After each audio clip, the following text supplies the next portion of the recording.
மாயன், மாமாயன், உலகமுள்ள பெருவாயன், உலப்பில் கீர்த்தி அம்மான். இதெல்லாம் கிருஷ்ண பரமாத்மாவுக்குள்ள அடைமொழிகள்.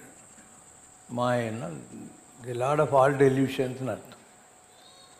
மாமாயன்னா ரொம்ப பெரிய மாயங்களை செய்யக்கூடியவன். உலப்பில் கீர்த்தி அம்மான்னா அதுக்கு மேலே பெருமை இல்லைன்னு சொல்லக்கூடிய அளவுக்கு கீர்த்திகளை கொண்டவன். உலகம் உண்ட பெருவாயன் அப்படின்னா உலகத்தையே உண்டு உமிழ்ந்து காட்டியவன். அதனால் இதெல்லாம் அவருடைய கீர்த்திக்கு அடையாளங்கள். இன்னொரு இடத்துல ஆழ்வார் சொல்கிறார், பாருண்டான், பாருமிழ்ந்தான், பாரிடந்தான், பார் அளந்தான். பார் அப்படின்னா பிஹோல்டு, லுக்கட் அப்படின்னு அர்த்தம். இப்போ கிருஷ்ணர் என்ன பண்ணார்? பூமியே சாப்பிட்டு காமிச்சார். இதெல்லாம் எனக்கு தான், இந்த உலகம் பூரா எனக்கு தானே அவங்க அம்மா யசோதைக்கு வாயிலேயே காட்டிட்டார். பாரு, என் வாய்க்குள்ளே தான் உலகமெல்லாம் வச்சுருக்கேன். பார் உண்டான் காட்டிட்டு துப்பிட்டான். அந்த அம்மா திருப்பி மாய படுவராஸ்கள் வெனத்தின்னியான் அந்த அம்மா அடிச்சிட்டு இருந்தாவனை. ஆனால் அவ்வளோ பெரிய நிலை எங்கிட்ட இருக்குன்னு காட்டிட்டு அதை மறைக்கிறான். அப்போ கண்ணன் என்ற பெயரால் காட்டுகின்றான், மாயன் என்ற பெயரால் மறைக்கின்றான். ரெண்டு விளையாட்டும் அவனுக்கு தான். அழகிலா விளையாட்டுடையாரவர் ஆண்டவர் அன்னவர்க்கே சரண் நாங்களே. கண்ணன் என்ற பெயரால் காட்டுகின்றான், மாயன் என்ற பெயரால் மறைக்கின்றான். ரெண்டு ரோலும் அவனே பண்ணுறதுனால தான் நம்ம கடவுளை புரிஞ்சுக்கிறதுக்கே முடியாத ஒரு நிலை இருக்கு. இப்போ பார் உண்டான், பார் உமிழ்ந்தான், ரெண்டும் பண்ணி காமிச்சிட்டான். அதுக்கடுத்து பாண்டவர்களுக்காக தூது போனான் இல்லையா? கௌரவர்களுக்காக, கௌரவர்கள் கிட்ட பாண்டவர்களுக்காக யுத்தத்தை தவிர்க்கணுங்கிறதுக்காக தூது போனோம். அந்த மாதிரி போன போது பார் இடந்தான். இடந்தான்னா நடக்கிறது பூமியில். ஸோ அவர் நடந்து போய் தூது பேசினார். ஸோ பார் இடந்தான். அதுக்கு அடுத்தது என்ன? பார் உண்டான், பாருமிழ்ந்தான், பார் இடந்தான், பார் அளந்தான். திருவிக்கிர அவமதானம் எடுத்து குள்ள பிராமணனா வரான். இப்போ பலி சக்கரவர்த்திக்கிட்ட எனக்கு 3 அடி நிலம் வேணும்னு கேட்குறான். ஓர் அடியால் மண்ணை அளந்து காமிச்சிட்டான். இன்னொரு அடியில் ஆகாசத்தை அளந்து காட்டிட்டான். 3வது அடி எங்கே வைக்கிறதுனா என் தலைமையில் வைனான்ட்டு 3வது அடி அங்கே வச்சான். அப்போ அந்த நேரத்தில் என்ன பண்ணான்? பூமி பூரா அளந்து காமிச்சிட்டான். ஒரே அடியில் அளந்து காமிச்சிட்டான். பாருண்டான், பாருமீன்தான், பார் இடந்தான். பாண்டவர்களுக்காக தூது போன போது பாரு அளந்தான், அளந்து காட்டிட்டான். ஸோ இவ்வளோவெல்லாம் அவன் பண்ணி ப்ரூவ் பண்ணிட்டான். எல்லாம் எனக்கு தான் பார்த்துக்கோங்களான்னு சொல்லிட்டான். He has given direct experience to all those people who are around him. எல்லோரும் கொடுத்துட்டான். அவன் ஒன்றுமே தெரியாத மாதிரி படுத்துக்கின்னு இருக்கான். குருஷேத்திர யுத்தம் ஆரம்பமாக போகிறது. அப்போ துரியோதனன் வரான். ஒன்றும் தெரியாத மாதிரி படுத்துக்கிட்டு இருக்கிற கிருஷ்ணனுடைய தலைமாட்டில் வந்து உட்காந்துக்கிறான். அர்ஜுனும் வரான். 2 பேருமே ஹெல்ப் கேட்கறதுக்கு தான் வராங்க. அவன் கால் மாட்டில் உட்காந்துக்கிறான். கிருஷ்ணர் தெரியும் 2 பேரும் வெயிட் பண்ணிட்டு இருக்கிறாங்கன்ட்டு. அதனால் மெதுவாக கண்ணை திறந்துட்டு, என்னுடைய படை, ஐஸ்வர்யம் இதெல்லாம் வேணுமா? இல்லை யுத்தத்தில் நான் வந்து டைரெக்டாக பார்ட்டிசிபேட் பண்ண போகிறதில்ல. இந்த குருஷேத்திர யுத்தத்தில் நான் ஆயுதங்களை தாங்க மாட்டேன். நான் வந்து பார்ட்டிசிபேட் பண்ண போகிறதில்ல. அப்போது ஆயுதம் ஏந்தாத இந்த கிருஷ்ணன் மாத்திரம் வேணுமா? இல்லை என்னுடைய படை, யாதவ குல படைகள், என்னுடைய ஐஸ்வர்யம் எல்லாம் வேணுமான்னு. துரியோதனம் பார்த்தான். இவன் வந்து சண்டை கூட போட மாட்டான்னா இவனை வச்சு என்ன பண்ணுறதுன்ட்டு, உன்னுடைய படைகள் எல்லாம் கொடுத்துரு, உன்னுடைய துட்டெல்லாம் கொடுத்துரு அப்படின்னு அவன் கேட்டு வாங்கினான். அர்ஜுனன் சொன்னான், கிருஷ்ணா எனக்கு வேறு எதுவுமே வேணாம், நீ மாத்திரம் என் கூட இருந்தால் போகிறோம் அப்படின்னா. இதை நீங்கள் வந்து ஒரு கேஸ் ஸ்டடின்னு வச்சுக்கலாம். ஐஸ்வர்யம், மேன் பவர், மணி பவர் எல்லாத்தையும் வாங்கிட்ட கௌரவாதிகள் துரியோதனன் தானும் அழிந்தான், தன்னுடைய 100 பிரதர்களையும் அழிச்சிக்கிட்டான் இல்லையா? So man power, material power வச்சுக்கிட்டு இந்த உலகத்தில் ஒன்றுமே சாதிக்க முடியாது அப்படின்னு அவனுடைய வாழ்க்கையில் துரியோதனன் தெரிஞ்சுக்கிட்டான். உங்களுக்கும் கற்றுக் கொடுத்துட்டான். எனக்கு பகவான் மாத்திரமே போகிறோம் சொன்னான் இல்லையா? அந்த அர்ஜுனன் தானும் தன்னோடு இருந்த பஞ்ச பாண்டவர்களும் திரௌபதியும் அதுக்கு பின்னால் கறிக்கட்டை ஆகி போயிருக்கான். யார்? பரீட்சித்து. தாயினுடைய கர்ப்பத்தில் அஸ்வத்தாமா விட்ட சஸ்திரங்களால் கறிக்கட்டை மாதிரி ஆயிருக்கான். பஞ்சபாண்டவர்களுடைய வம்சமே அழிஞ்சு போகணுன்றதுக்காக அவன் செய்கிறான்.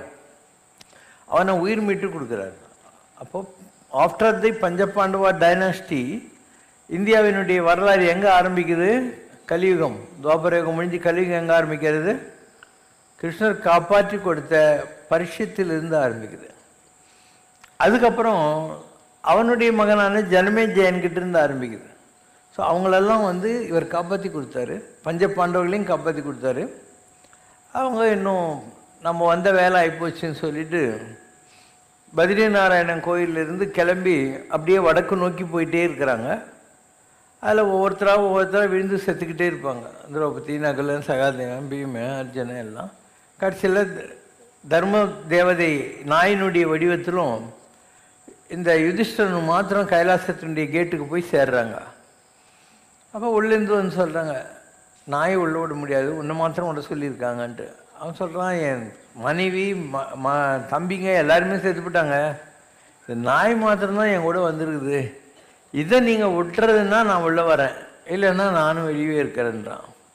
அப்போ அந்த நாய் தர்மராஜனாக மாறி, யம தர்மராஜன் சொல்லி அந்த மாதிரி மாறி, நீ எவ்வளோ நல்லவன்றது நான் உனக்கு டெஸ்ட் வச்சு பார்த்தேன் அப்படின்னு சொல்லி உனக்கு ஆசீர்வாதம் பண்ணுவாங்க.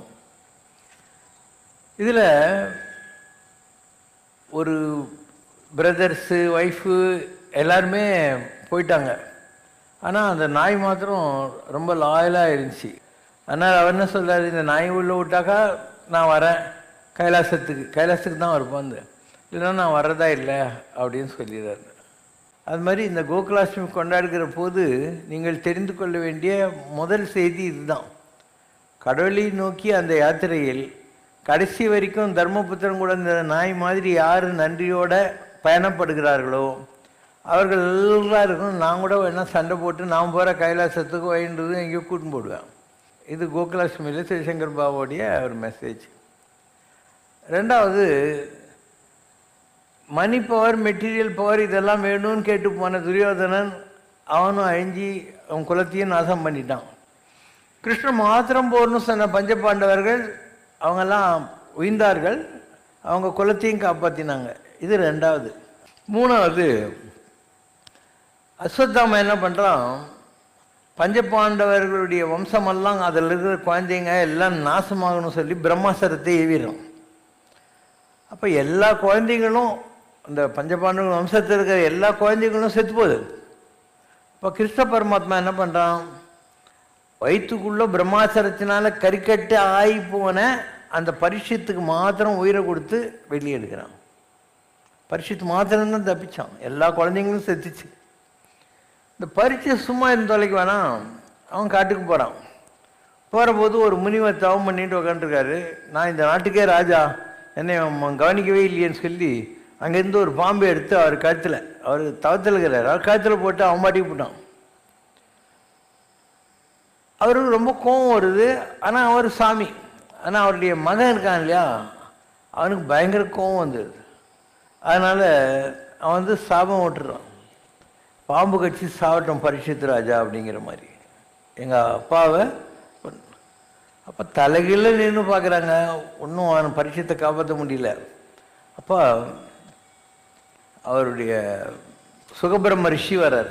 யார்? பஞ்சபாண்டவருடைய வம்சத்தில் வேதவியாச சுகபிரம்ம ரிஷியில் அவர் அப்பா என்னால் இந்த சாபத்தை மாற்ற முடியாது, நீ எப்படியும் சாக தான் போகிறேன், ஆனால் என் எதிரில் உட்காந்துக்கோ, உனக்கு நான் பாகவதம் சொல்ல போகிறேன். கிருஷ்ணருடைய வாழ்க்கையில் நடந்த எல்லா நிகழ்ச்சிகளையும், அவர் எப்படி உங்கள் குலத்தையும் உலகத்தையும் காப்பாற்றுறதுக்காக வந்தாருங்கிற விஷயங்களையும் சொல்ல போகிறேன், இதை கேட்டுக்குன்னு இரு அப்படின்னு.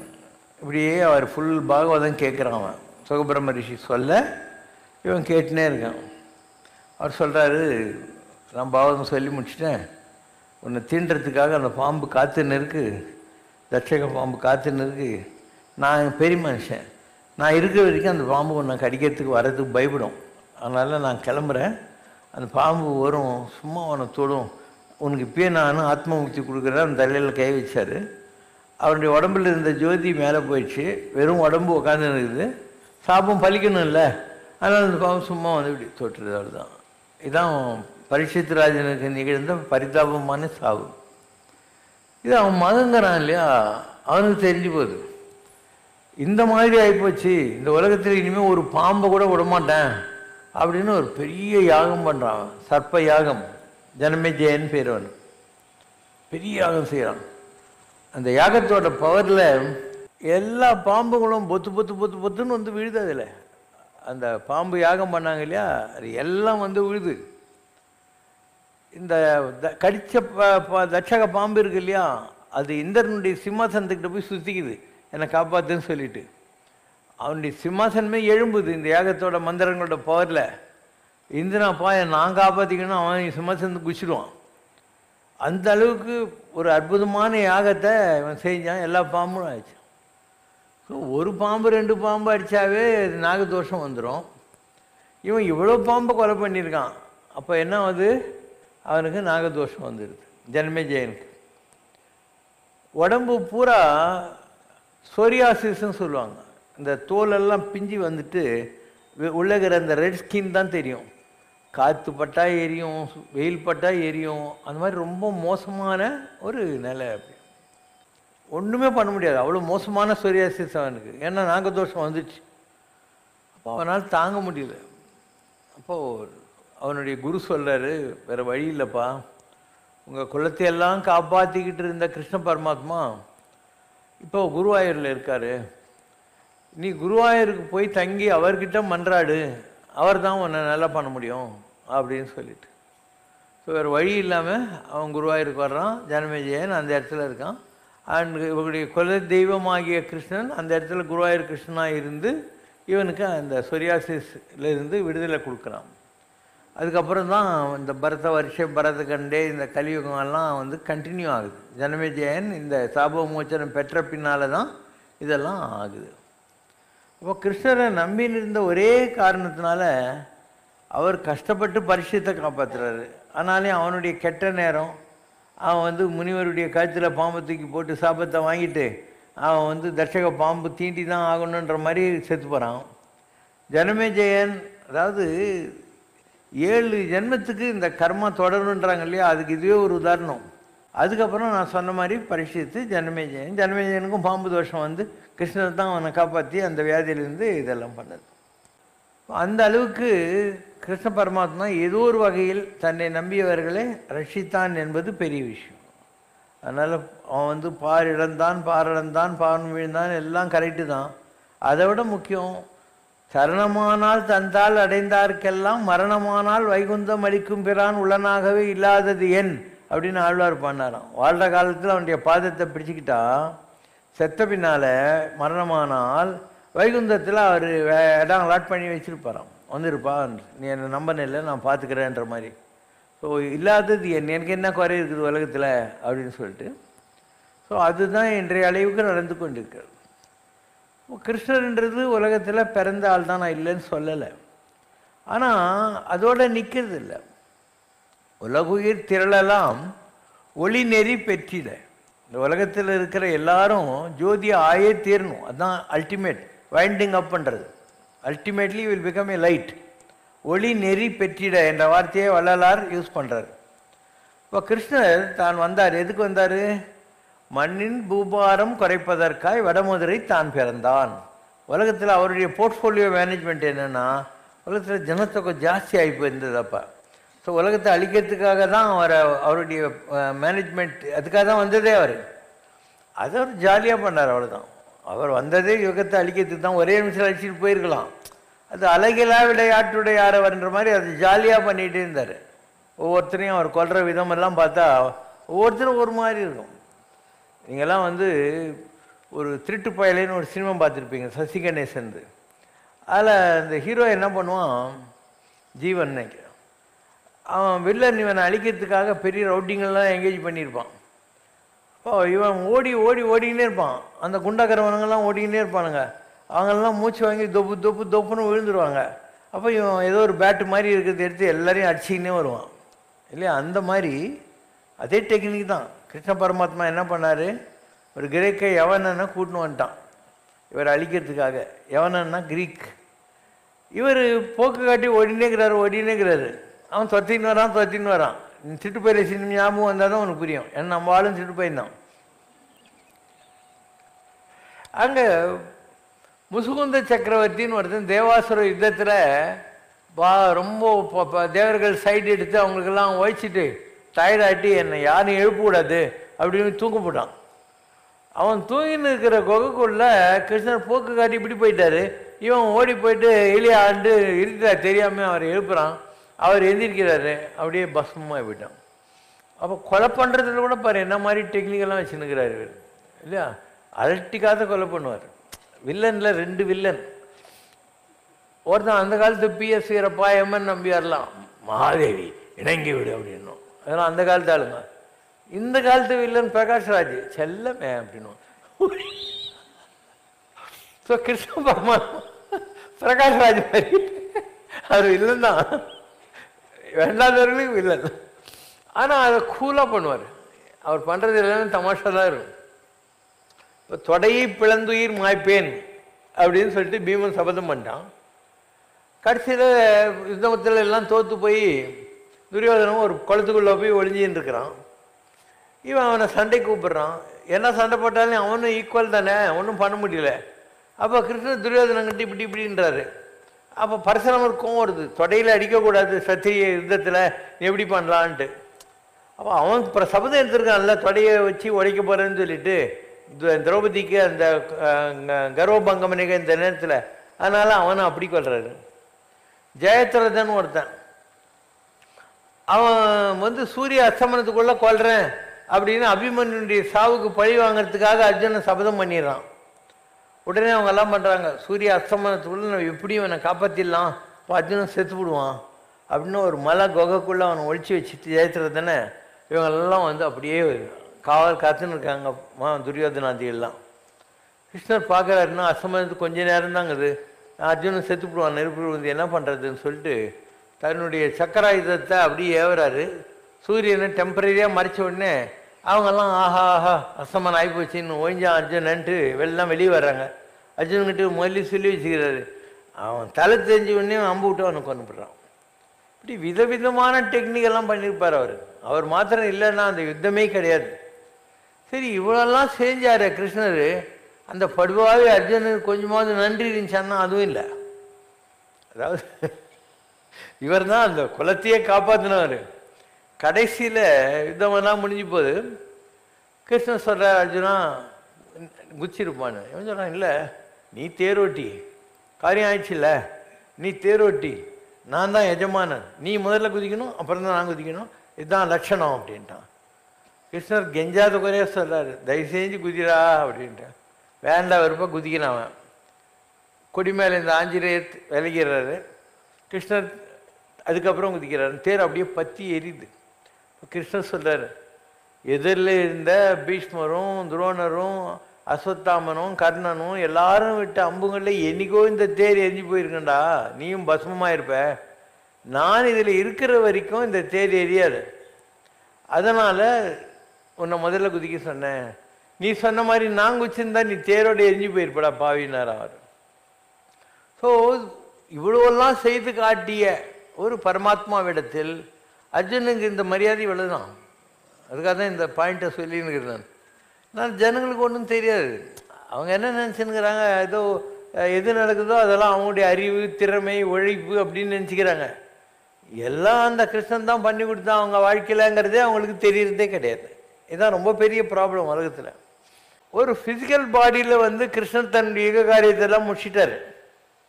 எல்லாத்தையும் முடிச்சுட்டு இப்படி காலை வச்சுன்னு ஒரு மரத்தடியில் உட்காந்துருக்கிறார். அதுக்கு முன்னால் அவருடைய ஆத்மா ராமராயிருச்சு. ராமர் சுக்ரீவ குரங்குக்காக வாலி குரங்க வதம் பண்ணுறாரு. அதான் தேவர்கள். சுக்ரீவன் சூரியன், வாலி இந்திரன். நிஜம். ஸோ அப்போ வாலியை வதம் பண்ணுறாருல்ல 7 மரத்துக்கு பின்னால் இருந்து. வாலி சொல்கிறான், நான் ராவணன் ஏதோ வண்டுன்னு 10 தலையோட இப்படி பிடிச்சவனம்பா, ராவணன் அடிக்கிறதுக்கு இந்த தம்பி குரங்க ஏன் பிடிச்சி என்கிட்ட ஒரு வார்த்தை சொல்லியிருந்தாக்கா நான் அவனுக்கு ராவணன் ஒரே நாளில் தீர்த்து கட்டியிருப்பேன். இவர் என்னப்பா பண்ணுறது, அவன் நம்பி வந்துட்டான், அதனால் அண்டி வருவோருக்கு அருளிய நாயின்னு அறம் என்னாம் ஆண்மை என்னாம். ஒருத்தன் என்கிட்ட வந்து சரண்டர்னு வந்துட்டான், நான் அவனுக்கு நல்லது தானே பண்ணோம், இல்லைன்னா நான் ஆண்மை என்ன, அறம் என்ன, தர்மம் என்னன்றார். அவன் 1000 பாயிண்ட் அவனும் வாதாடுறான், இவரும் வாதாடுறார். சத்திரத்தை இது கீழகம் பண்ணுறாரு. அதர்மத்தை அழிக்கிறது கூட தர்மம் தான், இப்படிலாம் சொல்லி பார்க்குறாரு. அவன் சொன்னால் என்ன இருந்தாலும் ராமா நீ சப்பக்கட்டு கட்டுற, நான் ஒத்துக்க மாட்டேன், நீ பண்ணு தப்பு தான் அப்படிங்கிறான். அப்போ வேறு வழி தெரியாமல் ராமர் சொல்லிடுறாரு, சரிப்பா நம்ம கூட ஒரு டீல் வச்சுக்கலாம். நான் எப்படி உன்னை இந்த பிறவியில் தெரியாமல் கொண்டுட்டணும், அந்த மாதிரி அடுத்த பிறவியில் நீ என்ன தெரியாமல் கொண்டுடு, நம்ம அக்கௌண்ட்டெல்லாம் சரியாக போடுவோம் அப்படின்னாரு. அப்போ கிருஷ்ண அவதாரம் வந்தபோது இவர் எல்லோரும் அழிஞ்சு விட்டாங்களா, இவர் அழிஞ்சிட்டார். அழியத்துக்கு என்ன காரணம்? ஒன்று யுக காரியம், மண்ணின் பூபாரம் குறைப்பதற்காக வடமதுரை தான் வந்தான், அந்த வேலை ஆகிப்போச்சு, எல்லாம் சேர்த்து விட்டாங்க. ரெண்டாவது துர்வாச ரிஷிக்கிட்ட இந்த பஞ்ச பாண்டவருடைய வம்சத்தில் இருக்கிற குழந்தைங்கள்லாம் என்ன பண்ணாங்க, ஒருத்தனுக்கு வயிற்றில் இரும்பு வழக்கிய வச்சு அழுக்கு துணியெல்லாம் வச்சு புள்ளதாச்சி மாதிரி கெட்டப் பண்ணி அவர்கிட்ட கொண்டு போய், சாமி இந்த பொம்பளைக்கு என்ன குழந்தை பிறக்கும் கொஞ்சம் சொல்லுங்க அப்படிங்கிறாங்க. குறும்பு. அவருக்கு தெரியாதா, வழக்க பிறக்கும், உங்கள் குலமே நாசமாகும் அப்படின்ட்டார். அவங்க போய் பலராமர்கிட்ட சொல்கிறாங்க, இந்த மாதிரி ஆகிப்போச்சுன்னு. ஏன்டா இப்படி பண்ணீங்க, அந்த இரும்பு வழக்கையை நல்லா அரைச்சி சட்னி மாதிரி பண்ணி எதிரில் இருக்குது இரணியா நதி, அதில் கலக்கி விட்டுருங்கடா அப்படின்ட்டார். எல்லாத்தையும் கலக்கிறாங்க, அதெல்லாம் ஓரம் ஒதுங்கி அதில் புல் முளைக்குது. இவங்கெல்லாம் என்ன பண்ணுறாங்க, அந்த ஒரு பௌர்ணமி எண்ணிக்கை நல்லா தண்ணி போட்டு இந்த புல்லை பிடுங்கி ஒருத்தன் இப்படி தமாஷா அடிச்சுக்கின்னு, இந்த புல் தானே இவனுக்கு சாகிறதுக்கே இருக்குது, எல்லாம் சேர்த்து போட்டானுங்க. இப்படி வம்சம் அழிஞ்சு போச்சு. அதில் ஒரே ஒரு இரும்பு பிட்டு மிந்திருச்சு, அது அவங்ககிட்ட கிடைக்கிது. யார்? ராமாயண காலத்தில் வாலியாக இருந்து இப்போ ஜராவா வந்துக்கிறான் பார்த்தியா, அவங்ககிட்ட கிடைச்சிது. அவன் அம்பு நுனியில் அதை வச்சான் ஒரு இரும்பு. தூரத்தில் இப்படி கிருஷ்ணன் உட்காந்துருக்கிறத பார்த்தான். அவன் கிருஷ்ணன் தெரியல, ஏதோ ஒரு மானுடைய முகம்னு நினச்சி அங்கேருந்து அப்படியே விடுறான் அம்பு. அவர் கால் வழியாக அந்த அம்பு தச்சு கிருஷ்ணனுடைய உயிர் பிரியுது. ஏன்னா விஷ்ணு பாதத்தில் இருக்கான், அவர் விஷ்ணு ஸ்வரூபத்தில் வந்தவர், அதனால் அவருடைய உயிர் பிரியுது. எல்லாத்துக்கும் காரண காரியங்கள் இருக்குது. லாஸ்ட்டில் கிருஷ்ணருக்கு என்ன ஆச்சு, அவர் கால் வழியாக உயிரை விட்டார், ஏன்னா விஷ்ணு பாதம்னு சொல்லிட்டேன் நான்.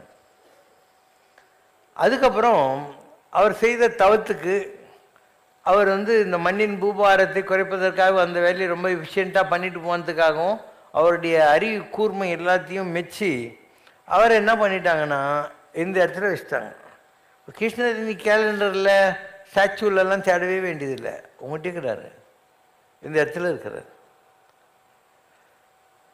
நீலவண்ண கண்ணா வாடா அப்படின்னா அதுதான். இந்த இடத்துல ஒரு நீலவண்ண கண் இருக்குது, அதுதான் கண்ணன், அதுதான் கிருஷ்ணன். அவருடைய பேர் என்ன? நீல வண்ண கண்ணன். இந்த இடத்துல ஒரு ப்ளூ லைட் இருக்குது நம்மளுக்கு, அதுதான் கண்ணன். அவன் தான் கண்ணன் என்ற பெயரால் உனக்கு ஞானத்தை காட்டுபவன். கிருஷ்ணன்னாலையும் கண்ணன் தான் அர்த்தம், கருப்பான விழிகள்னு அர்த்தம். ஸோ அதுவும் அவருடைய வேலை தான். இப்போ நீல் பிந்து மாதவ், பிந்து வைக்கிற இடத்துல நீளமாக இருக்கிற மாதவம் செய்தவன், அதுதான். அப்போ நீலவண்ண கண்ணாவாடா நீ ஒரு முத்தம் தாடா அப்படின்னு இதுதான் பாடுறீங்க நீங்கள். ஸோ உங்கள் எல்லாருக்கிட்டையும் கிருஷ்ணர் தான் இருக்கிறார். அவர் முதல்ல குழந்தையாக பிறந்து உண்மைதான், கம்சவதம் சாணூர வல்லம் எல்லாம் பண்ணது உண்மைதான், குருஷேத்திரம் உண்மைதான், எல்லாம் உண்மைதான். அவர் காலில் ஜராவினுடைய அம்பு தைச்சி உலகத்தை விட்டு போனதும் உண்மைதான். ஆனால் அவர் செய்த தவத்துக்கு அவருக்கு இன்றைக்கு எல்லாருடைய உடம்புலையும் இருக்கக்கூடிய இந்த இடம் இருக்கு இல்லையா, இங்கே அவர் நீல ஜோதியாக இருக்கிறார். அதனால் நீ கிருஷ்ணரை தேடினியானா அதை கண்டுபிடிச்சிடலாம். கிருஷ்ணரை நீ தேடணும். கிருஷ்ணன்றது ஒரு கேலண்டர் கிடையாது, நீ புல்லாங்குழல் வச்சுக்கிட்டு தலையில் மயில்பீலி வச்சுக்கிட்டு இருக்கிற ஒரு உருவமும் கிடையாது. அந்த நீல ஒளி, ப்ளூ கான்ஷியஸ்னஸ் அப்படின்னு சொல்லி இதை பற்றியெல்லாம் உனக்கு ரொம்ப தெரிஞ்சுக்கணுன்னா there is a book by name Sikh Shakti Vilas by Swami Muktananda, was a disciple of Ganesh Puri Nityananda. அந்த புக்கை நீங்கள் படிக்கணும், நம்ம லைப்ரரியில் கூட இருக்குது. அதில் இப்போ நான் சொல்கிற விஷயங்களில் இந்த லாஸ்ட்டு ப்ளூ கான்ஷியஸ்னஸ்ன்றது கிருஷ்ணர் அப்படிங்கிறதுக்கு அற்புதமான ஒரு 6 பக்கங்கள் இருக்குது. 6 பக்கத்தில் இதெல்லாம் எழுதியிருக்காங்க. இந்த ப்ளூ லைட் அப்படின்னு சொல்லிட்டு, ப்ளூ கான்ஷியஸ்னஸ்ன்னு சொல்லிட்டு, அந்த மாதிரி கிருஷ்ணர் வாங்கிய ப்ரமோஷன் துவாபர யுகம் முடிஞ்சு இந்த கலியுகம் ஆரம்பிக்கிறதுல நம்ம எல்லாருக்கிட்டையும் அவர் தான் நெத்தியில் உட்கார்ந்து இருக்கிறாரு. நம்ம மாயன் என்ற பெயரால் மறைக்கின்றான். இப்போ உங்களுக்கெல்லாம் ஏன் அதெல்லாம் தெரிய மாட்டேங்குதுன்னா, அவன் தான் மாயவன், மாய செய்கிறான். அதனால் உனக்கு வந்து தெரியல, அவன் தான் இதெல்லாங்கிறது உனக்கு தெரியல. மாயா மாமாயா, அவ்வளோதான். மாயன் மாமாயன். அப்போது எப்போ தெரியும்? கண்ணன் என்ற பெயரால் காட்டுவான். மாயன் என்ற பெயரால் மறைப்பான், கண்ணன் என்ற பெயரால் காட்டுவான். And he will willing to show you, he is willing to show you and you have to try for that. நீங்கள் இதெல்லாம் கேட்கவே இல்லை இன்னும், இல்லையா? you have not asked for this. And இந்த சப்ஜெக்டுக்குள்ளே நீங்கள் டீப்பாக போனதே கிடையாது இது வரைக்கும். எல்லாமே உண்மை தான். நீங்கள் பார்த்து கொண்டிருக்கிற தசாவதாரம் உண்மை, அதில் ராமர் பலராமர் கிருஷ்ணன்லாம் வந்ததும் உண்மை தான். நான் சொல்கிறதுக்கெல்லாம் ஆதாரம் வச்சுருக்கேன். நான் எத்தனையோ விதமான கிருஷ்ணரை காட்டியிருக்கேன், விதவிதமான கிருஷ்ணரை நான் வரப்படுத்தி காட்டியிருக்கேன். நம்ம நாட்டில் மாத்திரம் இல்லை, ஆஸ்திரேலியாவில் வந்து வர வச்சு காட்டியிருக்கேன். அவங்க கேமராஸில் இப்படி தான் இருப்பார் அப்படின்னு சொல்லி நான் மைண்ட்லேருந்து வர வச்சு காட்டியிருப்பேன். விதவிதமான கிருஷ்ணர், அதாவது தேரோட்டியாக குருஷேத்திர யுத்தத்தில் இந்த கிருஷ்ணரையும் காட்டு இங்கே இருக்குமே. நான் எவ்வளோ கிழவன்னு உனக்கு தெரியணும். பாரு, கிருஷ்ணர் என் மடியில் பத்துனுங்கிற பேர், இது நான் தான். என் மடி மேலே கிருஷ்ணருக்கு தான் கொண்ட தவழ்ந்துன்னு இருக்கார் பார்த்தியா.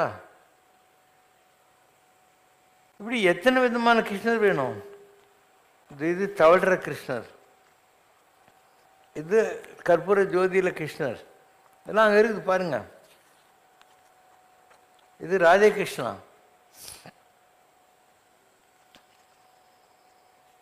இதுவும் ராதே கிருஷ்ணா டான்சிங் போஸ்.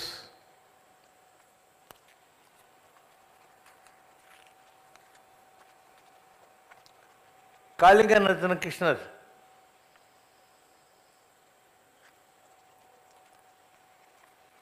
ஃப்ளூட் புல்லாங்குழல் வாசிக்கும் கிருஷ்ணர்.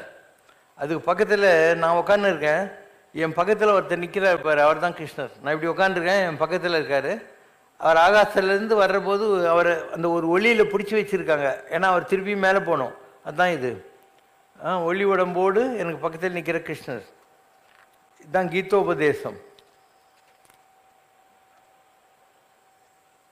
இதில் பாருங்கள் எவ்வளோ மயில்பீலியோட அப்படியே கிருஷ்ணர் நிற்கிறார் பாருங்க.